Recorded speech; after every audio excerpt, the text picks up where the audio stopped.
आज अपन पढ़ेंगे दो स्तर वाले रैखिक समीकरणों को आलेख विधि, आलेख यानी ग्राफ की सहायता से हल करना, उन समीकरणों का मान ज्ञात करना ग्राफ के द्वारा, और कैसे समीकरण रैखिक समीकरण। अब सबसे पहले कि दो स्तर वाले रैखिक समीकरण का मानक रूप क्या होता है, दो स्तर वाले रैखिक समीकरण को किस प्रकार से लिखा जाएगा, तो उसके लिए अपन ले लें मानक रूप। मानक रूप इनका जो देखेंगे वो होता है ax plus by plus c बराबर 0। a होगा x का गुणक, b होगा y का गुणक और ये c होगा अचर पद। यहाँ पर x और y सर है, x तथा y क्या है, x और y है अचर पद, और a b और c क्या है, a b c है अचर पद। यहाँ पर जो यहाँ से अपन लेते हैं a होगा x का गुणक, a क्या होगा, x का गुणक, और ये जो b है वो b होगा y का गुणक। अब यहाँ पर अपन देखते हैं कि x और y क्या है, चर पद। चर पद क्या होते हैं, ऐसे पद जिनका मान हमेशा बदलता रहता है, इनका मान बदलेगा समीकरण के अंदर, इस कारण से x और y को अपन लेते हैं चर पद। अब अपन दो स्तर वाले रैखिक समीकरण ले रहे हैं, तो दो स्तर वाले रैखिक समीकरणों को हल करने के लिए अपने पास में जो समीकरण होने चाहिए वो भी दो होने चाहिए। तो अपन ने एक मानक रूप में लिखा था कि ax plus by plus c बराबर 0, ये तो इस दो स्तर वाले रैखिक समीकरण का मानक रूप होगा। अब अपन यहां से दो समीकरण कैसे बनाएंगे, तो दो समीकरणों में होगा a1x plus b1y plus c1 बराबर 0।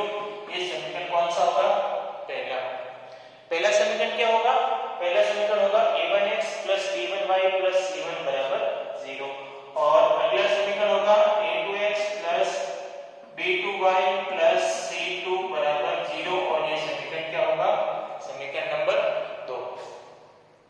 यहां से अपन देखते हैं तो यहाँ a1 और a2, a1 और a2 क्या है, x के गुणांक है। a1 समीकरण 1 में x का गुणांक है, a2 समीकरण नंबर 2 में x का गुणांक है, और b1 तथा b2 ये क्या होगा, ये होंगे y के गुणांक होंगे, और c1 तथा c2 क्या होगा, c1 और c2 होंगे दोनों समीकरणों में अचर पद।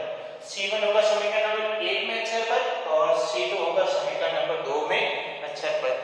अब अपने पास में दो समीकरण आ गए, पहला a1x plus b1y plus c1 बराबर 0, और number 2 a2x plus b2y plus c2 बराबर 0, ये समीकरण नंबर आ गया 2। अब इन दोनों समीकरणों के जो इन समीकरणों में अचर पद के जो गुणांक हैं, उन गुणांकों की तुलना करके अपन ये पता लगाएंगे कि इन दोनों समीकरणों से बनने वाला ग्राफ किस प्रकार का होगा, क्योंकि इस समीकरण से अपन को एक मिलेगी सरल रेखा, और समीकरण 2 से भी अपन को क्या मिलेंगे, सरल रेखा।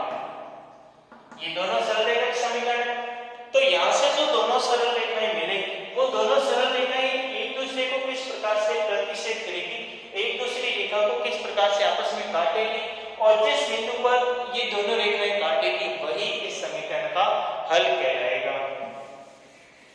हल क्या होगा, तो हल होता है कि समीकरण का हल क्या होता है कि जब अपन दोनों समीकरणों की सहायता से दो सरल रेखाएं खींचते हैं, और वो दोनों सरल रेखाएं जिस बिंदु पर एक दूसरे को प्रतिच्छेद करती है, यानी आपस में जिस बिंदु पर वो दोनों रेखाएं काटती है, उस कटान वाले बिंदु के निर्देशांक ही इस समीकरण निकाय के हल कहलाएंगे। जैसे पर मान लेते हैं कि एक रेखा ये आएगी, दूसरी ये आएगी, ये दोनों इस बिंदु पर कटेगी, कई बार ऐसी रेखाएं आएगी, और हो सकता है कि एक रेखा के ऊपर दूसरी रेखा आ जाए।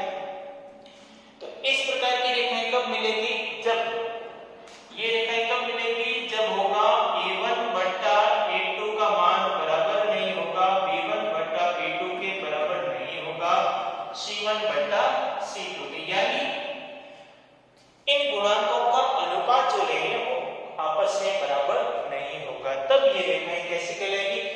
प्रकार से कटेगी और इन रेखाओं का नाम है प्रतिच्छेदी रेखा। प्रतिच्छेदी रेखा ये कैसी होगी? तो ये होगी प्रतिच्छेदी रेखा। और प्रतिच्छेदी रेखाओं के हल कितने होते हैं? तो इनका एक अद्वितीय हल होगा।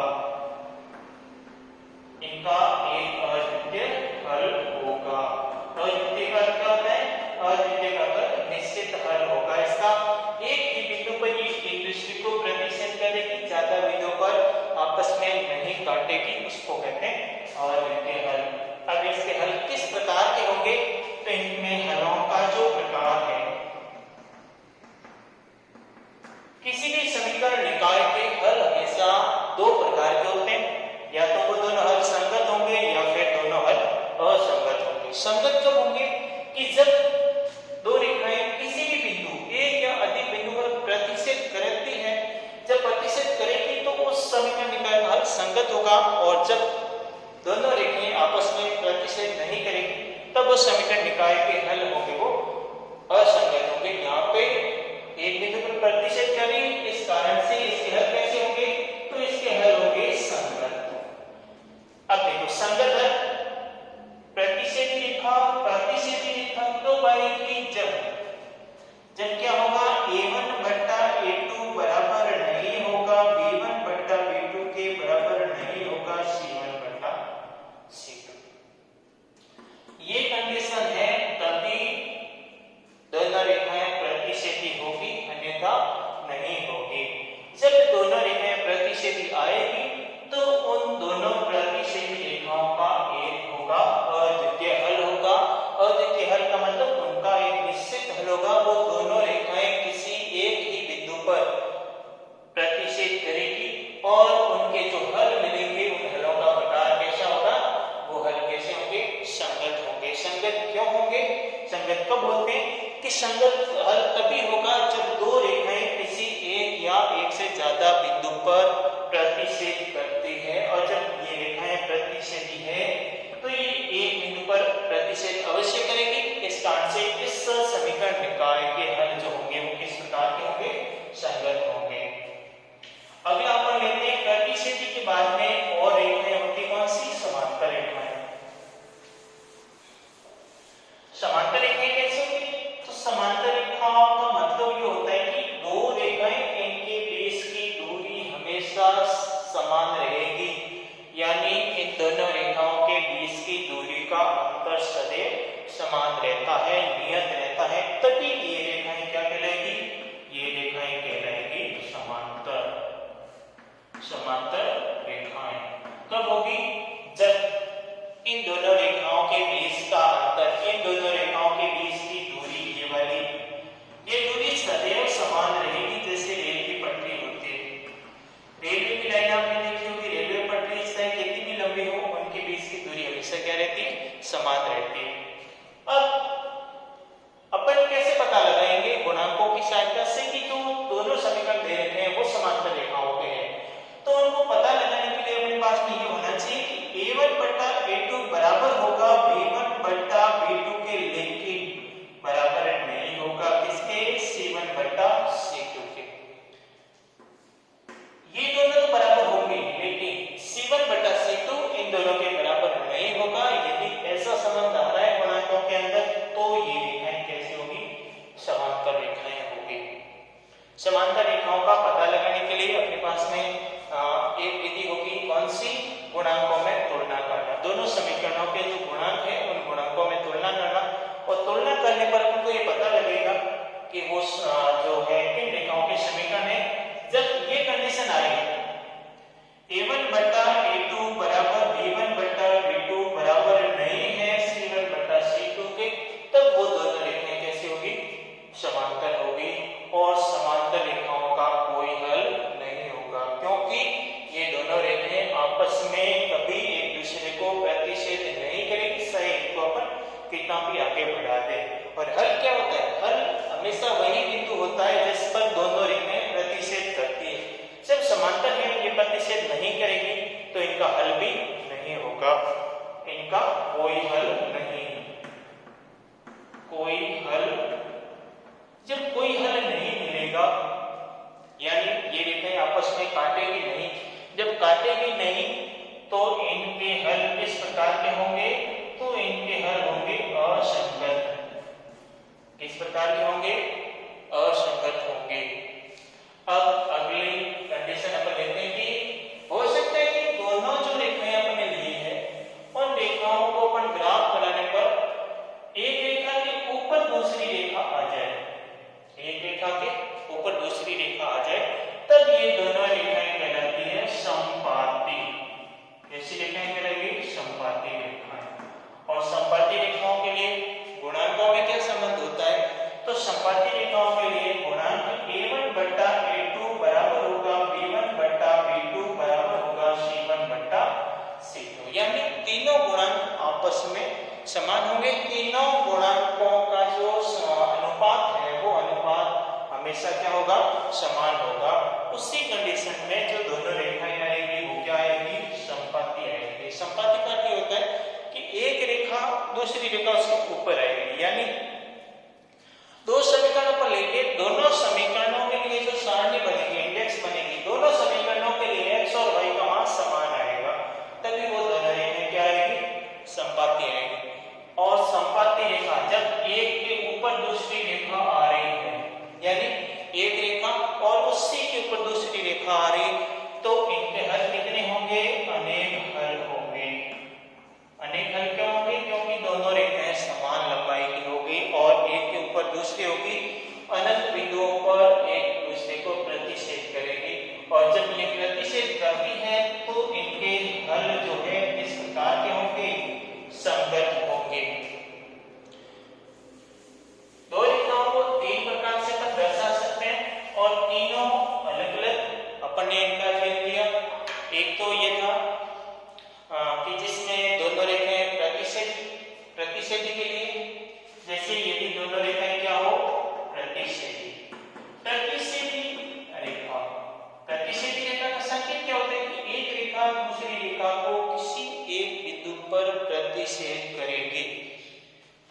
और इनके लिए गुणांकों में क्या संबंध होता है कि a1 बट्टा a2 बराबर नहीं है b1 बट्टा b2 बराबर नहीं है c1 बट्टा c2। और इनके लिए हल कितने होंगे? तो इनके लिए एक अद्वितीय हल होगा, एक अद्वितीय हल। और हल किस प्रकार का होगा? तो वो हल होगा इसका संगत। प्रतिच्छेदी रेखा, उस रेखा का संकेत, गुणांकों में संबंध, हलों की संख्या और हल का प्रकार। अगला लेते हैं समांतर रेखा। समांतर रेखाएं कैसे होती है? तो समांतर रेखाएं यानी उन दो रेखाओं के बीच का जो अंतर है वो सदैव क्या रहना चाहिए? समान रहना चाहिए। उनके गुणांकों में क्या संबंध होता है? तो उनके गुणांकों में संबंध होता है a1 बट्टा a2 बराबर b1 बट्टा b2 बराबर नहीं होगा c1 बट्टा c2 के। फिर हल कितने होंगे? तो इनका कोई हल नहीं होगा, कोई हल नहीं। जब कोई हल नहीं है तो ये किस प्रकार का होगा? असंगत होगा। किस प्रकार का होगा? असंगत होगा। फिर नंबर 3 संपाती। संपाती रेखाएं कैसी होती है? तो संपाती रेखाएं होती है एक रेखा के ऊपर दूसरी रेखा आएगी और इनके गुणांकों में क्या संबंध होता है? तो a1 बट्टा a2 बराबर b1 बट्टा b2 बराबर c1 बट्टा c2। और इनमें कितने हल होंगे? तो इनके लिए अनेक हल होंगे। और किस प्रकार के होंगे? तो सभी हल जो है वो कैसे होंगे? संगत होंगे। पहली रेखा कैसी होती है? प्रतिच्छेदी। फिर अगली समांतर और नंबर 3 संपाती। तीनों के लिए संकेत, गुणांकों में संबंध, हलों की संख्या और हलों के प्रकार। यहाँ तक सभी को समझ में आ गया होगा। अब अपन इनका एक एग्जांपल लेकर के ग्राफ बनाएंगे, सॉल्यूशन करेंगे कि किस प्रकार से इनका ग्राफ बनता है और इनके जो है गुणांकों के निर्देशांक किस प्रकार से आते हैं। जैसे अपन एक एग्जांपल लेते हैं कि x प्लस y बराबर 3 तथा 3x माइनस 2y बराबर 4 समीकरण निकाय को ग्राफीय विधि से हल करो। समीकरण निकाय का मतलब ये पहला समीकरण, ये दूसरा समीकरण। इन दोनों समीकरणों को ग्राफ से हल करना, ग्राफीय विधि यानी आलेखीय विधि से हल करना। हल करने का मतलब क्या होगा? इनमें x और y का मान ज्ञात करना। और x और y का मान कैसे ज्ञात करेंगे? तो ये समीकरण के लिए इंडेक्स बनाएंगे, इस समीकरण के लिए एक इंडेक्स बनाएंगे। इन दोनों इंडेक्सों में हम तुलना करेंगे कि x और y का कौन सा मान दोनों इंडेक्स में समान है, कॉमन है। जो मान कॉमन होगा वही इनका हल होगा। तो सबसे पहले पढ़ लेते हैं समीकरण नंबर 1 के लिए। समीकरण 1 के समीकरण नंबर 1 है ये वाला और समीकरण नंबर 2 है ये वाला। समीकरण नंबर 1 x प्लस y बराबर क्या है? 3 दे रखा है। अब अपन क्या करेंगे? अब इसमें अपन पक्षांतर इस प्रकार से करेंगे जिससे ये बराबर है, बराबर से पहले केवल x वाला पद रहेगा और बाकी जो जितने भी पद है वो सारे बराबर के राइट हैंड साइड में चले जाएंगे। जैसे यहां से अपन देखते हैं तो x बराबर आएगा 3 तो यहां था, y यहां प्लस का था, पक्षांतर करेंगे किसमें हो जाएगा? माइनस है। अब अपन क्या करेंगे कि y का अलग अलग मान रखेंगे और 3 बिंदु प्राप्त करेंगे। सबसे पहले लेते हैं जब y बराबर क्या ले लेते हैं? 0 ले लो। x बराबर क्या आएगा? 3 माइनस 0 बराबर क्या हो जाएगा? 3। फिर y बराबर 1 रखने पर y का मान 1 रखो तो x बराबर क्या आएगा? 3 माइनस 1 बराबर 2। फिर y बराबर क्या रखेंगे? y बराबर 2 रखने पर x बराबर क्या आएगा? 3 माइनस 2 बराबर क्या आएगा? 1। और यहां से x क्या बनेगी समीकरण नंबर 1 के लिए? तो समीकरण नंबर 1 के लिए ऊपर लिखेंगे x का मान या y का और अपन ने 3 बिंदु प्राप्त किए। y का मान पहले 0 लिया और जब y का मान अपन ने 0 लिया तो x का कितना मिल गया? 3 मिल गया। फिर y का अपन ने 1 लिया, x का कितना मिल गया? y का 1 तो x का आ गया 2। फिर y का 2 x का आ गया 1, y का 2 x का आ गया 1। इसी प्रकार से अपन करेंगे समीकरण 2 के लिए। समीकरण 2 को भी इसी प्रकार से हल करेंगे और हल करने पर क्या आंसर आ रहा है? 3x माइनस 2y बराबर 4। ये तो है समीकरण नंबर 2। अपन को क्या करना है? अपन को ये करना है कि बराबर से पहले केवल x वाला पद रखना है। तो 3x बराबर 4 प्लस 2y प्लस क्यों? क्योंकि ये माइनस का था, पक्षांतर करेंगे प्लस में आएगा। अपन को चाहिए केवल x। तो 4 प्लस 2y तो यहाँ था और ये 3 जो है x के गुणे में है, पक्षांतर करेंगे अगले के भाग में आ जाएगा। अब अपन को y का मान ऐसा लेना है जिससे यहाँ y का मान रख करके हल करें तो उसमें 3 का भाग पूरा पूरा जाता हो ताकि अपन को ज्यादा परेशानी ना हो। तो देखो यहाँ 0 रखेंगे तो ये पूरा पद 0 हो जाएगा, 4 बटे 3 सरल नहीं होगा। 1 रखो, y का मान 1 रखेंगे तो 2 × 1 2 प्लस 4 6 में 3 का भाग जाता है। तो क्या करेंगे? सबसे पहले अपन करेंगे y बराबर 1 रखने पर और y बराबर 1 रखोगे तो x बराबर क्या है? 4 प्लस 2 × 1 बटा 3 और ये हल करने पर कितना आ जाएगा? तो ये हल करने पर आएगा आपने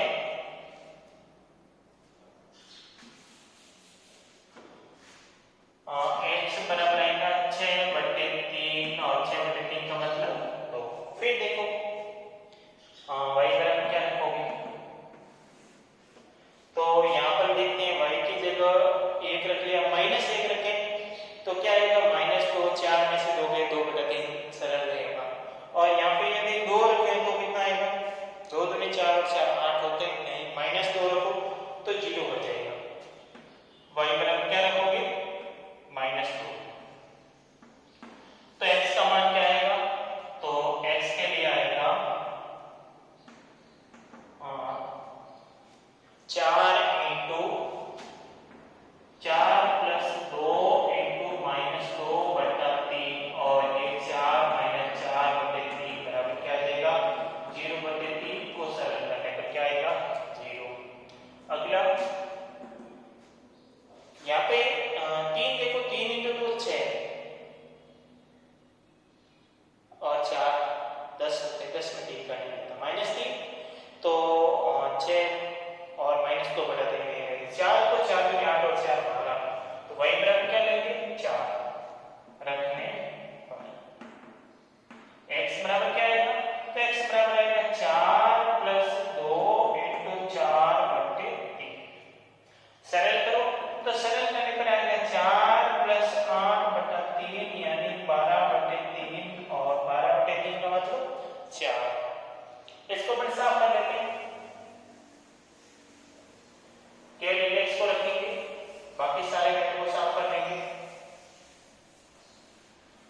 y का मान हमने क्या लिया 0 पे आया 3, 1 पे 2 और 2 पर 1।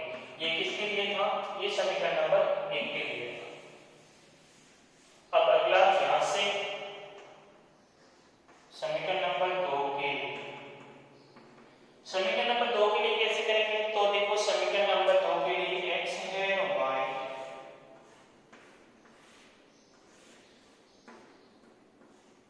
पहले अपने y का मान क्या लिया? तो पहले अपने y का मान लिया था 1, x का कितना आया 1 है 2, फिर अपने y का मान क्या लिया -2, तो -2 पे x का कितना आ गया 0, फिर अपने y का क्या लिया 4 और x का क्या है 4 पे कितना है 4, और ये किसके लिए था? ये समीकरण नंबर 2 के लिए था।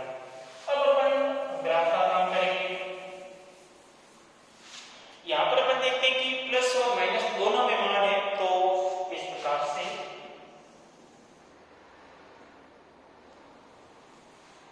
ये x अक्ष होगा, ये y अक्ष होगा यहाँ पे।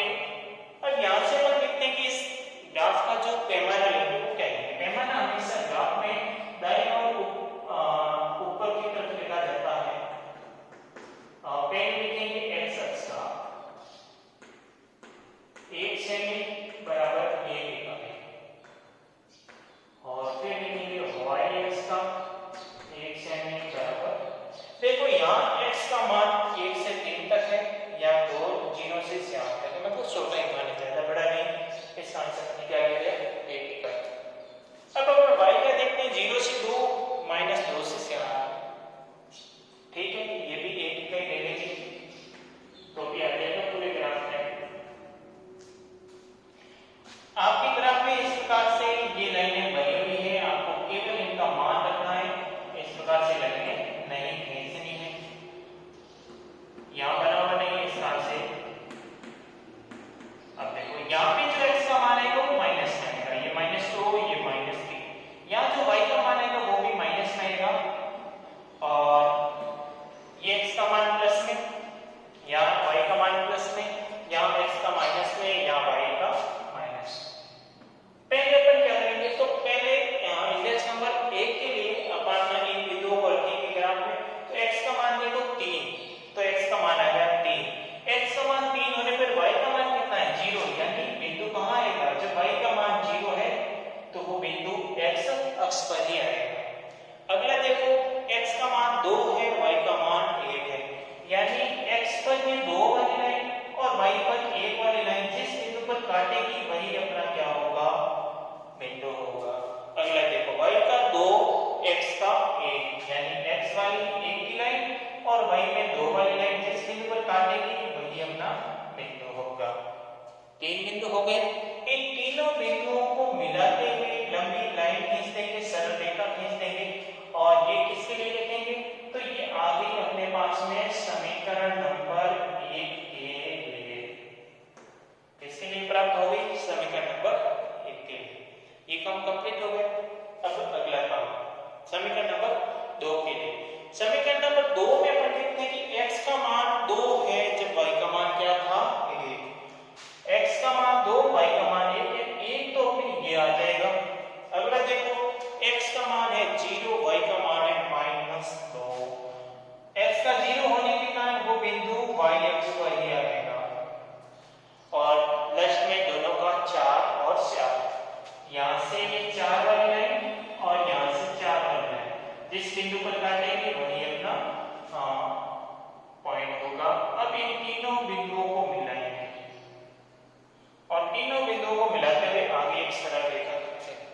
दोनों सरल रेखाएं आ गई और दोनों सरल रेखाएं इस बिंदु पर आपस में प्रतिच्छेद करें, और ये किसके लिए?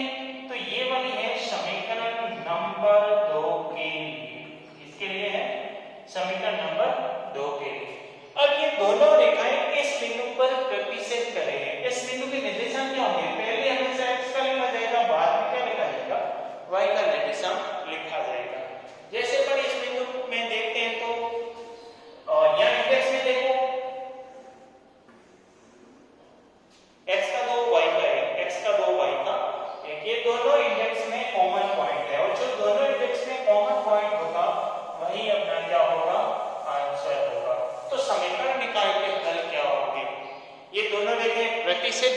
और अपने पहले पढ़ा था कि प्रतिशत ही लिखना है, केवल एक बिंदु पर ही प्रतिशत करेगी, तो ये एक ही बिंदु पर प्रतिशत करेगी। इसका एक अद्वितीय हल होगा, यानी इसका एक निश्चित आंसर आएगा, ये निश्चित आंसर हो गया। अब यहां से अपन देखते हैं समीकरण निकाय के हल। समीकरण निकाय का हल क्या है? 2, 1 यानी जिस बिंदु पर दोनों रेखाएं प्रतिशत करें उस बिंदु के निर्देशांक है 2, 1। 2 का मतलब क्या होगा? 2 का मतलब ये होता है कि निर्देशांक लिखते समय पहला जो निर्देशांक होता है वो हमेशा x का मान होगा और सेकंड निर्देशांक हमेशा क्या होगा? y का मान होगा। यानी इन दोनों समीकरण कौन से को x + y = 3 तथा 3x - 2y = 4, इन समीकरण निकायों को अपन ने हल किया और हल करने पर इनसे प्राप्त होने वाली दोनों रेखाओं को अपन ने ग्राफ में दर्शाया और ग्राफ में दर्शाने पर अपन ने देखा कि ये दोनों रेखाएं किसी एक बिंदु पर आपस में प्रतिच्छेद करें और उस बिंदु के निर्देशांक है 2, 1। 2, 1 का मतलब होता है कि पहला निर्देशांक ये हमेशा x का मान है और ये बाद वाला हमेशा किसका मान है? y का मान है। और इन दोनों समीकरण निकायों के जो हल आए, इन दोनों का जो आंसर आया वो आंसर होगा x = 2 और y = 1। इस प्रकार से आपके जो है समीकरण को ग्राफ की विधि से हल करना ये संपन्न हुआ और इसमें बहुत सारे और उदाहरण बुक में दे रखे हैं जिनको आप सरल कर सकते हैं और सरल करके एग्जाम की अपनी तैयारी को जांच सकते हैं। इनमें से बोर्ड एग्जाम में एक प्रश्न हमेशा आता है।